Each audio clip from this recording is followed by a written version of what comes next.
जळगाव जिल्ह्यातील युद्ध साहित्य निर्मिती कारखाना वरणगाव. जळगाव औष्णिक ऊर्जा केंद्र जळगाव 5.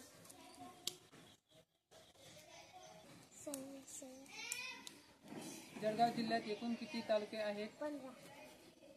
जळगाव जिल्ह्यातील प्रमुख पीक कोणते? कापूस. जळगाव जिल्ह्याचे हवामान कसे? उष्ण.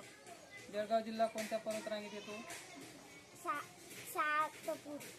जळगाव जिल्ह्यातील मुख्य नदी कोणती? टाकी. आम्ही सावित्रीच्या लेकी. आम्ही ज्योतिबाचे मुलं. आम्ही सावित्रीच्या लेकी. आम्ही ज्योतिबाचे मुलं. एकूण किती तालुके आहेत? 15. जळगाव जिल्ह्यातील प्रमुख पीक कोणते? कापूस. जळगाव जिल्ह्याचे हवामान कसे? उष्ण. जळगाव जिल्हा कोणत्या पर्वतरांगेत आहे?